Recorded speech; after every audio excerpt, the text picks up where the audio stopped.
So look, camp can't help but be fun, right? Kids are doing stuff they love to do. But the truth is, there's all this growth that's going on in the background. Look, we can take our kids to Disney and they're going to have fun. But finding a place that is fun and truly meaningfully enriching and building them up in the ways that are really going to be important to them for the rest of their lives, that's kind of the magic.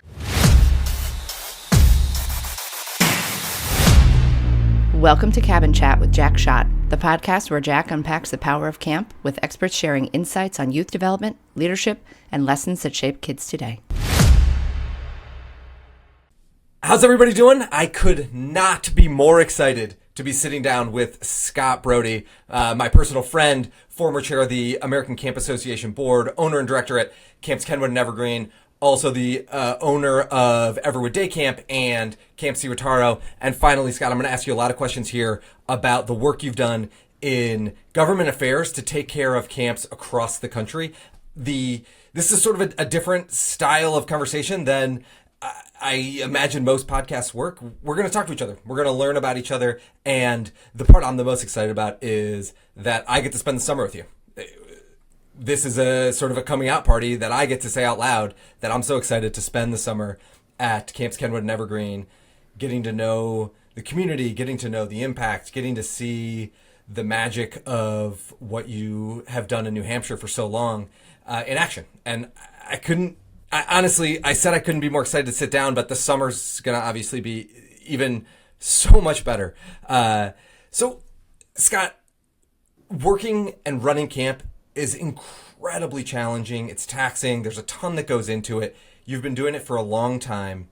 It's a lot of responsibility. Why bother? Gosh, I first of all, Jack, I just want to start by saying how excited we are to have you as part of our team, as a leader on our team, and as part of our Kenwood and Evergreen family.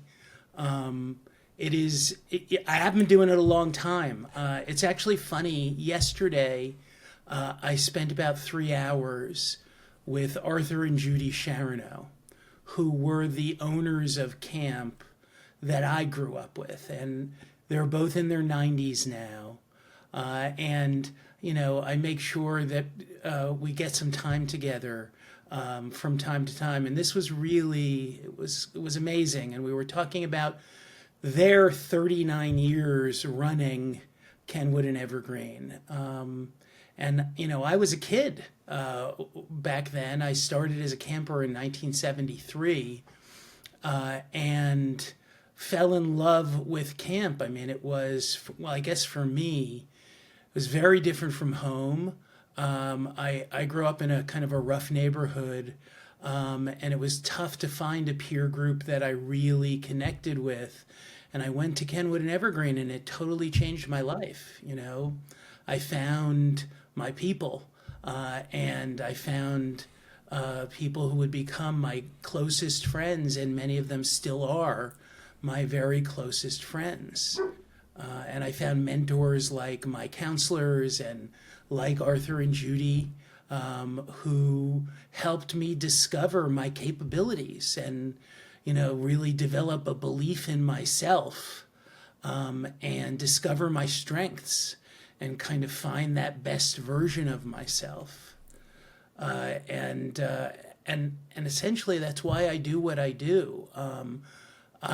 Camp transformed my life in all of these extraordinary ways. And when I finally became a counselor after a few years away, I fell in love with the chance to do that for my campers. And ultimately, as a 21-year-old, I sat down with Arthur and Judy and said, do you think this is something that I can do someday? Do you think I've got the right set of talents and capabilities? And they said, yeah, we think you do, but we're pretty sure you're going to change your mind. And, you know, you can do lots of different things, and you're probably going to head off in a different direction. But if you're really interested, we'll give you a chance to learn. And And over the course of the next 10 years, I spent a little bit of time every summer, even while I went to law school and practiced law and did some business consulting. Kenwood and Evergreen was kind of my anchor, and I came back every year to learn something new about what it took to lead the Kenwood and Evergreen community and to be a camp director. And when they were finally ready to hand over the reins, we sort of struck a deal that worked. And essentially, since I was 30, Kenwood and Evergreen has been my responsibility. I've been the steward of the community along with some amazing camp leaders. And I know you take that responsibility incredibly seriously. How do you think about what it is? What does it take to be the steward of the community? You mentioned the lessons that you learned as a 20-year-old, a 21-year-old, I imagine as a 30-year-old and as a 35, every year learning something new. And how selfishly, as a person that is hoping to be a part of continuing to lead camp going forward with more and more folks, what advice would you have for someone like me? I guess, first of all, as we learn and grow and as we age and as the other aspects of our life develop, our relationship to the work shifts, right? So I was in love with working with kids and helping them discover their strengths. But as I became a parent and raised my son, I also developed a huge amount of empathy for our parents. And I really identify with the struggles of being a parent who is trying to do right by your kid, who is the person or are the people, if you have more than one kid, who you love more than anything in the world. Despite everything that we do as parents, trying to give our kids, instill in our kids character and curiosity and, all of the traits that we wish for them, there are some limits to what we can do, right? We can't help our kids become more independent, in our presence. It's challenging for them to do that. Little leaps out of the nest, but not big leaps. We can't pick their friends. We can't ultimately help them, with their problem solving and their decision making. There are just these little, things that are so critical to their development that have to take place in our absence. And we can't choose mentors for them. We can expose them to people. We can make good choices about that, but we don't know who they're going to connect with. And ultimately, what I want Kenwood and Evergreen to be is a place for parents to feel comfortable releasing their kids into our summer community and letting them establish and sort of grow those roots, spread those wings, find great friends that will be with them through the rest of their life, and find great mentors who can help them discover the amazing things that they can do. And something that I struggle with sometimes, camp is so fun. Summer camp might be the most fun place for kids on the planet. It's unbelievably fun. Color War, I've been hearing about Big Weekend, Hullapalooza. I mean, it sounds like Kenwood and Evergreen is incredibly fun at another level, but it's so fun. And at the same time, it's so full of growth and opportunity for kids to be the best version of themselves and prepare them for the future. And I know that you have spent a lot of time thinking about what the future might look like. And it's a who knows, right now in 2025, as AI takes over the world in some ways, like it's a pretty uncertain future. So how do you think about the fun of camp connected to the possibility of preparing kids for what might come? It's a really great question, and it's one I obsess over, right? So, look, camp can't help but be fun, right? Kids are doing stuff they love to do, whether it's sports or arts or adventure. We're engaging kids. They are playing. They are living it up, right? It's an extraordinary, it's like the play date that never ends, or the sleepover that never ends. It has to end at some point. But, it can't help but be fun if we're doing our job, and we're really good at that. But the truth is, there's all this growth that's going on in the background, right? And in many ways, that's the value add, right? Because, look, we can take our kids to Disney and they're going to have fun, right? We can take them on vacation here and there. And, fun is sort of not so difficult to discover for your kid. But finding a place that is fun and truly meaningfully enriching, and building them up in the ways that are really going to be important to them for the rest of their lives, that's kind of the magic, right? And since, I've always viewed our mission, as preparing our kids to thrive in the world that they're going to step into, that's really required us to really look forward, and think about the kinds of capabilities and dispositions and skills that we can help them develop through their time at camp, that are going to serve them well in the world. And, you're right, the pace of change has never been faster. As parents, my mother taught me to drive, right? That was probably the biggest piece of technology I was introduced to. The automobile, and my mother introduced me to it, or, maybe a teacher introduced you to it, or whatever. Our kids are so far out ahead of their parents when it comes to an introduction to technology, when it comes to sort of embracing the tech revolution, that we're playing catch up, right? So I, try as I might, and many of our families know I geek out on this stuff, right? I really obsess. I read everything I can read, and I've been privileged to meet some amazing thinkers over the years, and those are the waters that I like to swim in, right? To keep learning and growing. The one thing that I guess has become clear to me is that it's very difficult to predict the world that our kids are going to grow up in. Hey, look at how fast AI has accelerated. I started talking about it in presentations at professional conferences probably 10 or 12 years ago.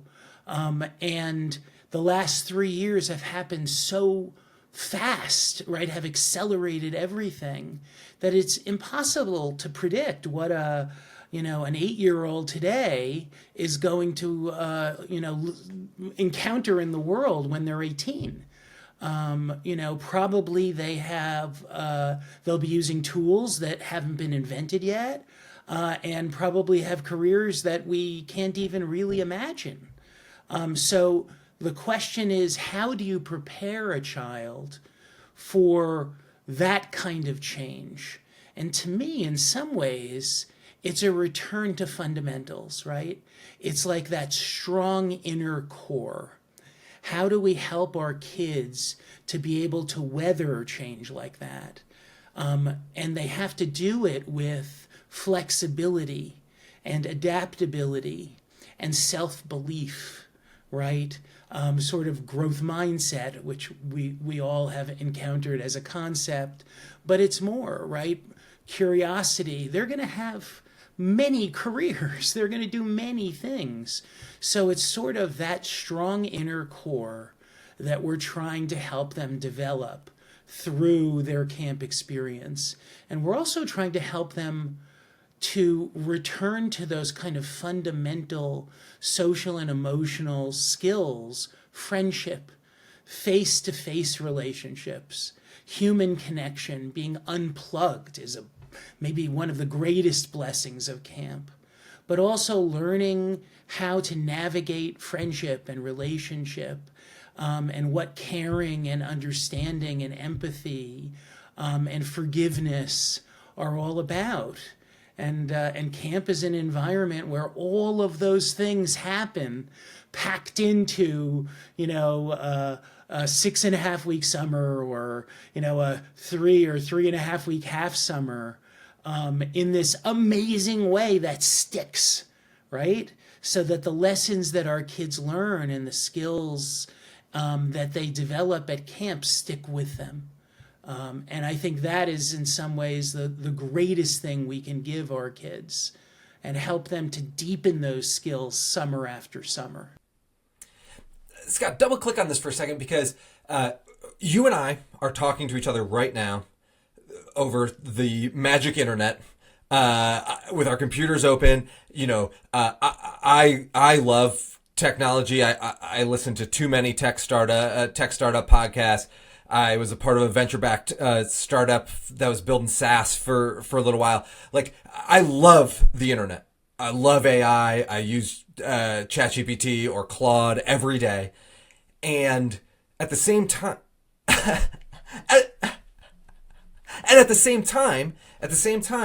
you're telling me that, and I agree with you, of course, this is why we're in this together, that putting down our phones, disconnecting, unplugging, going tech-free is how to prepare kids for a more technologically fueled future.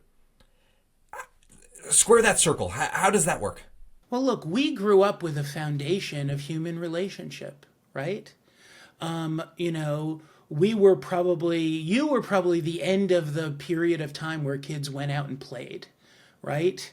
And navigated those neighborhood relationships with independence from a relatively young age. That's a real rarity for kids today, right? And so many of their relationships are through technology, or at least intermediated with technology. That's where they're most comfortable, and the pandemic just made it that much worse, right? In some ways, it's a blessing because it enabled our kids to stay in touch with their friends in some way, but it also normalized the kind of communication that we're doing right now over the face-to-face stuff. And, we see kids, kids from families with resources and opportunities who have trouble making eye contact, who, have trouble entering a room and connecting with new people. And that's just it's a casualty of our tech-dominated society. And camp is because it is, for the most part, a tech-free zone. And because it is built on face-to-face, genuine human relationship, right? Kid to kid, kid to counselor, counselor to kid, counselor to counselor. These skills just blossom. And I think maybe the biggest aha that our kids have, especially their first summer at Kenwood and Evergreen, is that giving up their devices, while it involves a bit of a transition for a couple of days, is actually incredibly liberating and opens up a part of the world that you and I experienced as kids that it's really challenging, particularly for today's teenagers, to experience. So camp is like a reset, right?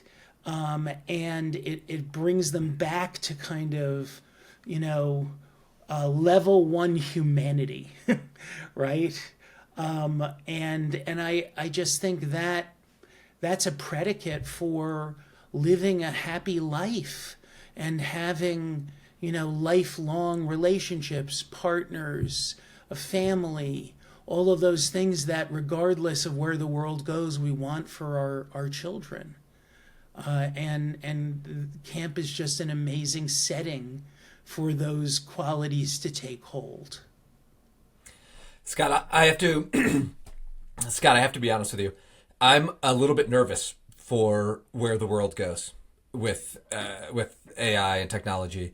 I'm nervous because AI is going to be better at doing so many of the jobs that have been done. It's going to be better at writing contracts, and it's going to be better at interpreting X-rays. It's going to be better at so many things. The list, I don't know where it ends, and that's what makes me nervous. But what makes me excited about the future is that I believe that we're going to want to be more human. We're going to want to have more human connections. The stuff that you and I care about so much, that you've spent your entire career making possible at camp and helping other camps make possible around the world. I'm excited at the opportunity that AI has to reduce some of the struggle that we have to write emails and just keep up with all these things, and let us search for what really makes us human. That there'll be a boom in the arts, that there'll be a boom in third places, and that there'll be a boom in finding the truest places where humans can be human together. And I mean that's why I believe in camp. That's why I think that kids need this so much today, maybe more than ever before. And I know you have worked tirelessly to help camps across the country make this possible. And this is the part of your work that I know the least about. And so just tell me about what it's like to advocate for this in Washington or in Manchester. How do we help the world see, or the government see, the value of what we do at camp every summer at hundreds of thousands of camps across the country? Well, look, when I was the board chair of the American Camp Association, and that happened starting in 2019, so right before COVID started, I really was thinking about a different set of considerations. Kind of what was it that we needed to help our camps with so that they could have the greatest impact on kids? What kind of tools did we need in terms of professional development and all of those things? And suddenly the world got turned upside down, and like so many sectors, camps had to really figure out how to operate in that environment, and that was really challenging. We had to partner with the CDC. One sort of aha that we had early on was they're not going to think of camp, right? It was March, and we knew camp was coming up, and there wasn't going to be guidance, and they probably weren't going to let camps open at all unless we gave them the tools to help them do that. And so we set out to work with a public health consultancy, and essentially we developed the guidance that the CDC ended up using, and that was used all over the country, and in after school and in other places. And I really fell in love with that engagement, with that work, with the opportunity to advocate for camps with the policymakers that, as it turns out, right, unless we've got them on board, we can't open. Right. And, 85% of the summer camps in America, including Kenwood and Evergreen, couldn't open in 2020 because despite our work, we just couldn't get the yeses at the state level. And ultimately, though, we forged amazing relationships. And I discovered that, there are millions and millions and millions of people in this country who went to camp, right? Pretty much 50% of the kids in America get exposed to some kind of camp's experience every summer, around 26 million. And if you think of all of the adults in America who went to camp, you're dealing with over 100 million people, substantially more probably. So it is amazing to have the chance to connect with decision makers and help them understand what kind of contribution camps can make to the education and development of kids. And really to advocate the position that every kid should be able to have that experience, and every kid needs to grow, not just in the ways that they can, in their K to 12 schools, but in all of these other critical ways that schools unfortunately don't have the time or resources to focus on, right? How do you educate the whole child? And so those are the things that I get to do. I work with other volunteers and with some advocates in Washington. And, when needed, I was in the State House in New Hampshire today, describing a bill that I helped to write to make camps safer in New Hampshire. It's a joy, frankly, to be able to work with other camp professionals and advocate for this experience, and frankly, to help our decision makers, our policy makers, understand what it is that kids will need to thrive in tomorrow's world. I've thanked you for this already, and I want to make sure to thank you on air. I started a camp in upstate New York Yes, you did. called Camp Stomping Ground. It's a great camp. It helps bring kids to camp of all different backgrounds, that kind of thing. Anyway, we're an independent nonprofit camp. We had just acquired a property, and the world shuts down for COVID. And without the work you did to change the way the PPP loan was configured, I don't think Stomping Ground gets to exist today. And so thank you for that. And there are hundreds and soon to be thousands of kids that get to spend their summers in New York that appreciate the work you did. So, and that's just for the camp I know. I know that is true for how many hundred camps that exist today because of the work that you did in Washington to change, what probably ended up, I haven't seen this. This is the part of your work that I don't know much about. Probably changed only a few words in a bill to keep an entire industry possibly afloat, because I know from our experience, we were able to have 3 times as much forgivable support from the federal government as we would have. And I really don't think that Stomping Ground would have been able to exist without you. So thank you so much for. That's very kind. Thank you, Jack. It was great. And I have to say, look, we have had the opportunity to work with many, many talented people over the years, and we have an extraordinary leadership team at Kenwood and Evergreen. My girls director Jackie and her husband Bob, and Josh, our assistant director, Alice and Allie, and DJ and Catherine, and so many, Sue, our property management team. I love working with these amazing human beings. And I have to say, when you approached me about, potentially joining our team and becoming a member of our leadership team, and in particular focusing on family engagement and outreach, I was so excited. And for the folks that don't know you, yes, you were a 25-year-old that started an amazing nonprofit camp that was, that everyone in the country was talking about, and made a name for yourself as a leader, as a young leader that broke through everywhere. And you've become one of the most valued staff trainers and communicators in the country. And we get to work with you, which is so exciting. And ironically, what our parents don't know is my 2 day camps, Everwood and Siwataro, had both hired you independently to come in and do staff training for this year.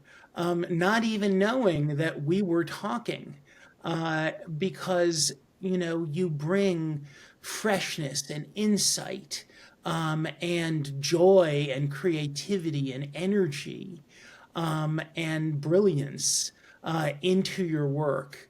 And you were one of the people that I really wanted to get to know, because the people in my field who I trust the most, my partners and my friends, have been talking about you for a really long time.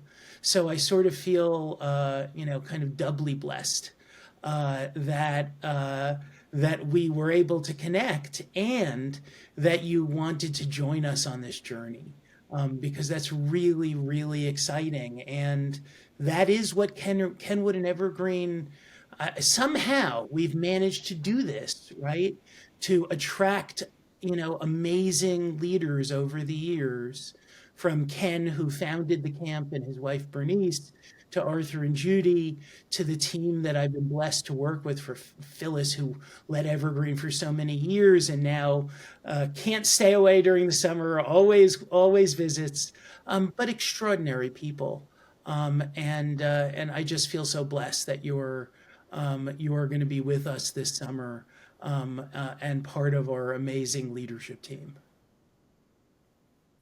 I thank you for saying that. My friend Sylvia, I one time was hanging out with my friend Sylvia, and she at the time had a 4-year-old daughter, and someone came over, and Greta, the daughter, had been drawing and made something that looked like a 4-year-old had drawn it. It was cool. It was awesome. And somebody gave a compliment to Greta, and Greta kept pushing back. She's no, it's not that good. It's not that good. And her grandma, with all of her sort of Midwest wisdom, came over and said, Greta, you have 2 options when someone gives you a compliment. You can either say thank you or aw shucks. Those are your options. So Scott, aw shucks. I like that, Jack. I like that. So what drew you to us? And what drew you to camp? You're somebody who could be doing anything. This is a repeat of that conversation Arthur and Judy had with me all those years ago that we were chuckling about yesterday, right? You are a guy that could be doing anything. Why camp, and why Kenwood and Evergreen?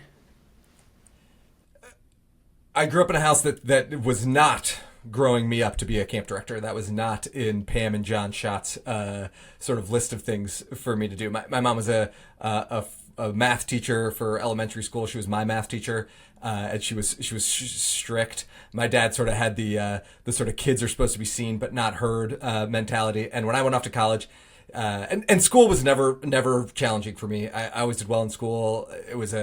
I admittedly did not love it, but I always could do well. I always wanted to be moving, but I could get by, and so I always did well in school. And so my dad, when I went off to college, he said, Jack, you have 2 options. You can go to school for science, or you can go to school for business. And he sort of rolled his eyes at the idea of business. And so there I went off to school for engineering.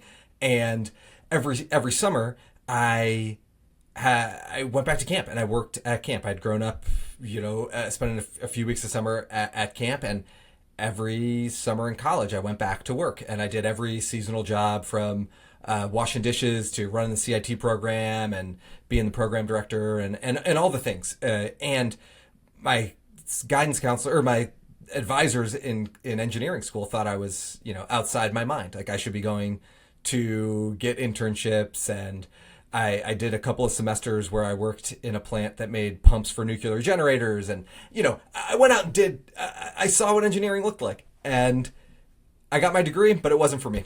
And so I graduated from college, and I thought, I'm going to go get a job in a second. So I should see the country. And, I didn't have a lot of money. So I started emailing camp directors asking if they had a place that I could stay in exchange for some volunteer work. And I ended up, what I thought would be a couple of months driving around the country with Laura Kriegel. I thought it would turn into 3 months on the road. We'd see some camps. We'd get to the West Coast. We'd turn around, and I'd get a engineering job somewhere and do the sort of normal path. And that turned into 2 years driving around the country, seeing over 200 camps, 47 states. And I fell in love with the idea of camp. Not the camp that I'd grown up at, but the idea that kids get a chance to leave home for a little while, sometimes for 3 days, a week, sometimes the whole summer, and get to be a version of themselves that they maybe haven't tried before, and in a safe place with people that care about them, and they get to take little risks. They're safe. I mean, we're taking risks. The risks are like, should I go to archery or pottery? Should I, how do I introduce myself to someone that is in the bunk next door? Like, those are the risks that you take at camp. And they're important. They're really important. That risk as an 8-year-old is incredibly important because you learn the edges of what you're comfortable with, what's possible. You get to feel the visceral reward of taking the risk to say, hey, do you want to play Gaga? And someone saying yes. And you're just, now you all of a sudden have a friend who you didn't know before and is from across the country or whatever. And so I fell in love with the growth that happens at camp, the opportunity that is this space. And that led to meeting some of the most compassionate, thoughtful, passionate people in the world. If you have a chance to meet camp directors, they're some of the best people on the planet. They spend their lives waking up every day trying to make kids' lives better. And we got pushed to start a camp. And so we ended up doing something that's financially irresponsible, which is bootstrapping a nonprofit camp. But it was awesome. And I learned a ton and grew it from no campers in 2015 to when I left, we were serving 150 kids at a time, 2-week sessions, over 600 kids were coming through our doors at Stomping Ground. When I left in 2021, we'd acquired a property and got to work with my hands and we built 8 cabins. And anyway, it was an unbelievable learning experience. And, loved getting to do that. What drew me to Kenwood and Evergreen is that, one, I remember in 2012 driving around the country watching videos of you talk about 21st century skills, or maybe it was 2014, but it's that long ago that you were talking about building places for kids to learn the skills that prepare them for the future that's coming, just like we talked about at the beginning. And that was really important to me. And as you were talking about camp from this perspective that is values driven, that is mission driven, that is about the growth and opportunity that happens for kids at camp, not the fancy toys. And I love the toys. Don't get me wrong. Let's go swimming. Let's go swimming and play archery tag and do ceramic. Like, sign me up for all of that. I am all for it. And I'm even more for the special events. I cannot wait for Color War. Like, I am, you're going to see me painted, and it's going to be, I'm wiling out. I never made sense in engineering school, and we're going to have a great time. But the mission is what started to let me see what was possible at camp, and changed the way I thought about camp as a 25-year-old. And as I started to learn more and more about Kenwood and Evergreen, what is even more inspiring to me now is the idea that what we're helping kids do is come to camp as thoughtful, kind, compassionate, nice kids. I got to be at the New York reunion and meet some of the kids so far, and I can't wait to meet more of them. The kids are overwhelmingly just thoughtful kids. They're nice kids. They're kind kids. And that's our niche, right? It's kind kids. Unfortunately, the world doesn't necessarily reward that, and can steal some of the kindness from people. And what happened for me at camp was, at camp, I got to be the kindest version of myself. I got to be the most empathetic and thoughtful version of myself. And I played rugby in college, and that was not what was rewarded on the rugby team. And I was the captain of my rugby team. Like, I love rugby, but it's just not what's rewarded. Where you earn status, and what it seems like Kenwood and Evergreen does maybe better than anyone, is where you earn status at camp is by taking care of other people. And so what that does for kids is it rewards you taking care of other people, so you learn to be more confident as the kind version of yourself, as the thoughtful version of yourself. And our friend Steve says that what we're hoping to do at camp is prepare kids to be the kind version of themselves. So when they're off at college on the first day of college, and other people are crying and missing home, not only are our kids, able to handle that first struggle of being away from home, but they're also the shoulder for other folks to cry on. And K&E does that. That's what you've done for almost 100 years. And the world is a rough place for lots of people, and we need more kindness, and kindness has to come with confidence for it to keep going. And I think that's what has drawn me in. And then getting to meet the team and some of the kids, and just starting to meet just a few of the families. I cannot wait. If you're a K&E parent, please, I can't wait to talk to you and hear your story and why you chose camp. The community of thoughtful people taking care of each other and spreading this empathy to the world is what's drawn me in, and I can't wait to get to know it better. And of course the fun.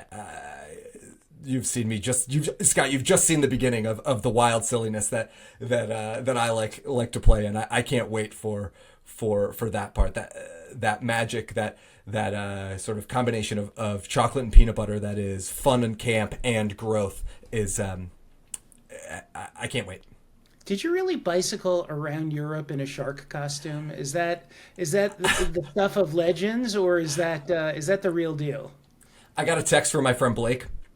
It's in 2021, and he said, "You want to bike the Camino backwards?" And I said, I don't speak a lick of Spanish, and I haven't biked since I was 12 years old. He said, "No problem, buy your flight." And we get on a call, and he tells me I got to get salmon costumes, because we're going to bike the opposite direction of the Camino de Santiago. So the sort of northern part of Spain. So you're going upstream. But we're going upstream. And so it's my job to find salmon costumes. Turns out it's hard to find salmon costumes.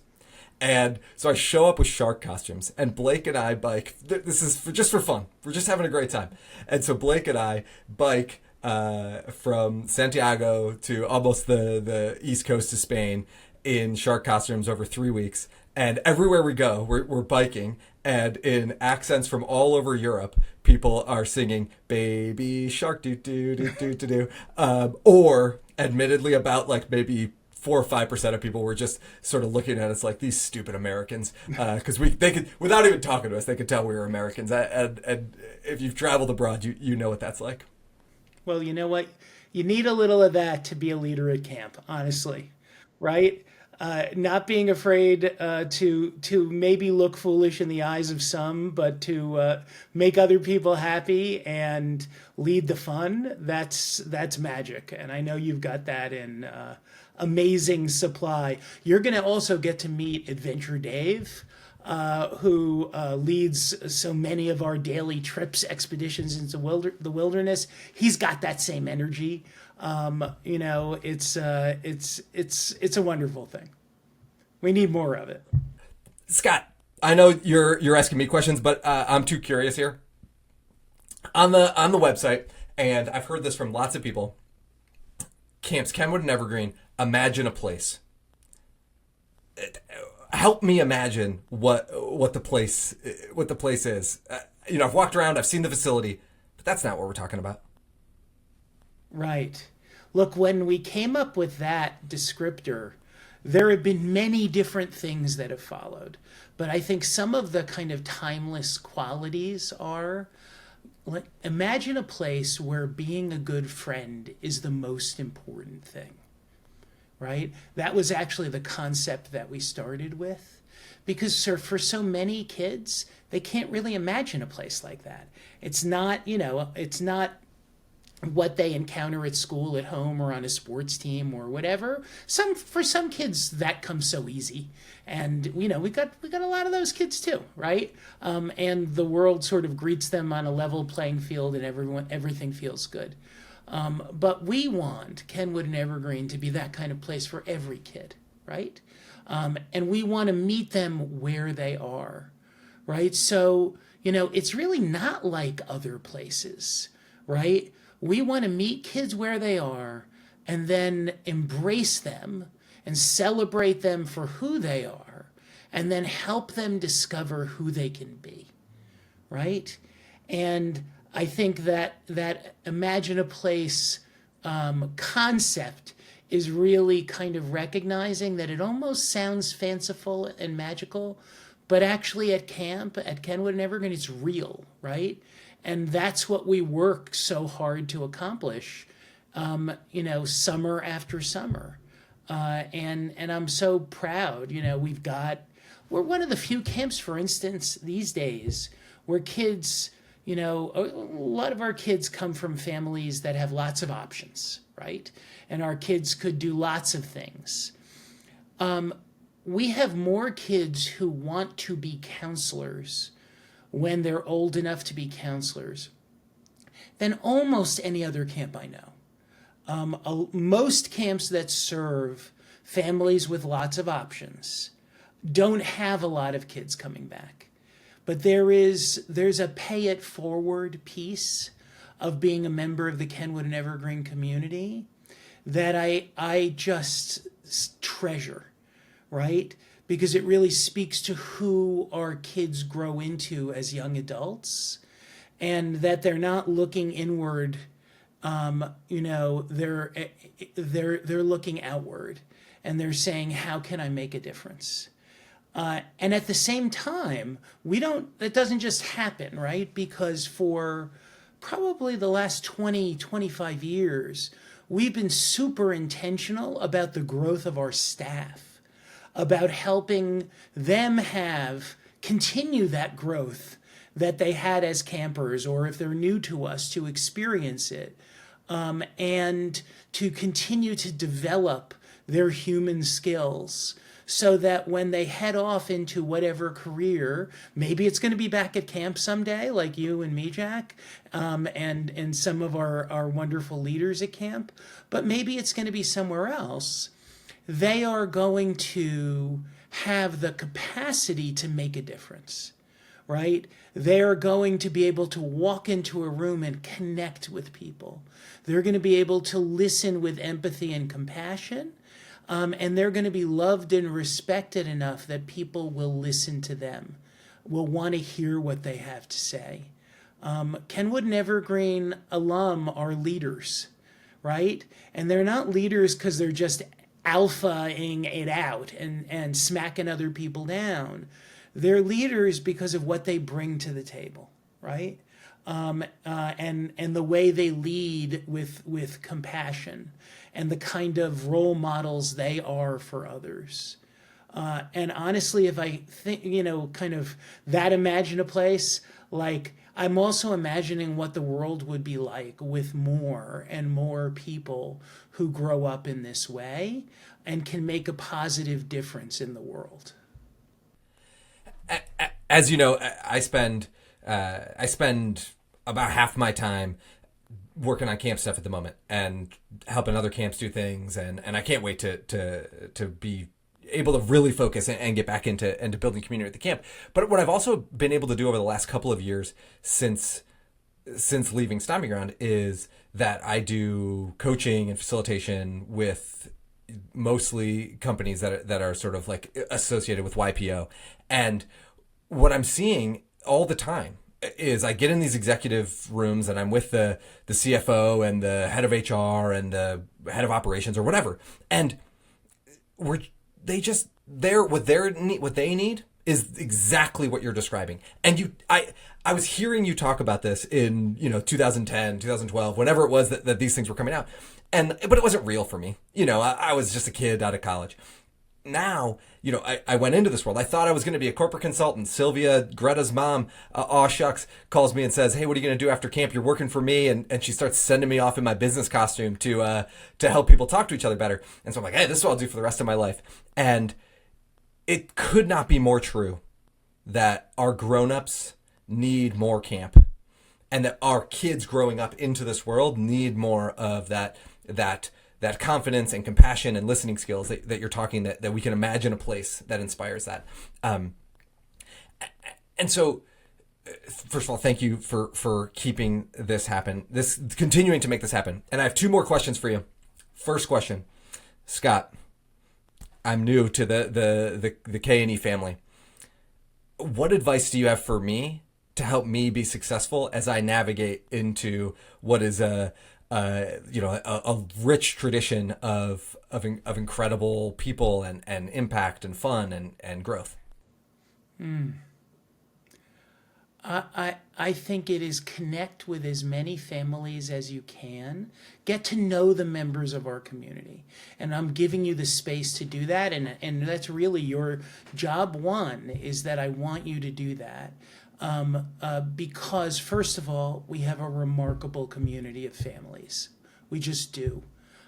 These are people that I love to be with, I love to see and connect with, and I want them to get to know you, and I want us to, sort of renew our relationships with our families.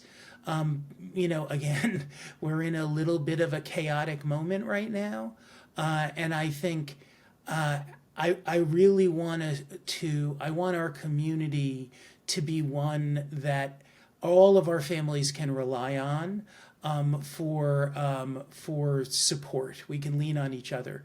One of the things I say to our parents at our new camper parties, I always take a moment at the start when I'm meeting with parents. The kids are off meeting each other and our counselors are running activities. And then we usually do these in May, a little bit before camp starts. And I say, hey, take a few minutes to chat with the person in front of you or next to you or behind you.